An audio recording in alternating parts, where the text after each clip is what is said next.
যে আমরা যাব 300 ফিট কাঞ্চন ব্রিজ হতে রূপগঞ্জ থানা। রূপগঞ্জ থানায় যেতে রাস্তাটি একদম কার্পেটিং পাকা রাস্তা, কিন্তু চারপাশে আঁকাবাঁকা রাস্তা, যেন পাহাড়ি কোনো সবুজ অরণ্যের রাস্তা। এবং এই রাস্তা কিছুদিন পর্যন্ত ভালো, এরপরেই রাস্তা ভাঙা, কারণ এখানে রাস্তার উন্নয়নমূলক কাজ চলতেছে। পরে আমরা চলে যাব, এটি হলো রূপগঞ্জ থানা। রূপগঞ্জ থানা হতে আপনারা শীতলক্ষ্যা নদী পার হয়ে পরে রূপগঞ্জ উপজেলা যেতে পারবেন। এটি হলো শীতলক্ষ্যা নদী। এখানে বাংলার ঐতিহ্য ধারক এবং বাহক বলা চলে। এই শীতলক্ষ্যা নদীতে দেখতে পাচ্ছেন আমার পিছনে অনেক নৌকাগুলো পার হওয়ার জন্য আমাদের প্রত্যেকের ভাড়া 20 টাকা, এবং কেউ যদি এক্সট্রা নিতে চান 40 টাকা হলে আপনি এই রূপগঞ্জ থানার এখানে রেজিস্ট্রি অফিস ঘাট থেকে আপনার অপর পারে হলো মঙ্গলখালী ঘাট, শীতলক্ষ্যা নদীর 2টা ঘাট। এই মঙ্গলখালী ঘাট থেকে আপনি সরাসরি রূপগঞ্জ উপজেলা যেতে পারবেন। রূপগঞ্জ উপজেলার ওখানে আপনার জিও মন্দির আছে, নির্বাহী অফিস এবং বিভিন্ন স্থাপনা এবং নদীর ওপার। দেখেন এখানে নদীমাতৃক বাংলাদেশের যে এখানে নৌকা প্রধান বাহন চলাচলের জন্য সেটি প্রকাশ পাইতেছে। একসময় যারা ইংরেজ, ফার্সি এবং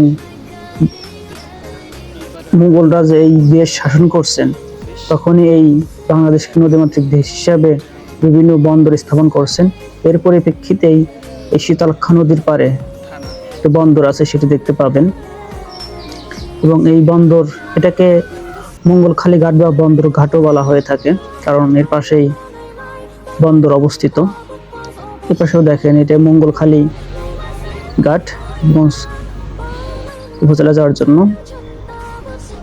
এই নদীতেই বিভিন্ন নৌ পরিবহন চলাচল করে। দেখেন এই যে তারা নেমে যেতেছে, একদম নৌকাগুলো অনেক সুন্দর এবং দৃষ্টিনন্দন। এখানে আপনি নৌকা নিয়ে ইচ্ছা করলেও ঘুরতে পারবেন ভাড়া করে, এবং আপডাউনের জন্য আপনি 40 টাকা হলে আপনি নিজে একাই চলাচল করতে পারবেন, এবং লোকালি ভাড়া 10 টাকা করে। এখন এখান থেকে রিক্সা করে আমি চলে যাব রূপগঞ্জ উপজেলা। এখানে এই নদীর সৌন্দর্য মনোমুগ্ধকর। এই নদীতে আসলে সেই শৈশবের কথা মনে পড়ে যায়। আর নৌকা যে এদেশের প্রধান বাহন ছিল, শীতলক্ষ্যা থেকে বোঝা যায়। এটি হলো রূপগঞ্জ উপজেলা মডেল মসজিদ। এটি শেখ হাসিনার আমলে তৈরি করা হয়েছিল। প্রত্যেকটা উপজেলায় একটি মডেল মসজিদ, সেটার আদলেই এই মডেল মসজিদ নির্মাণ করা হয়। এটি একটি ইসলামের দৃষ্টিনন্দন স্থাপনা। এবং এর পাশেই দেখা যাচ্ছে এটি হলো শ্রী শ্রী জিও মন্দির।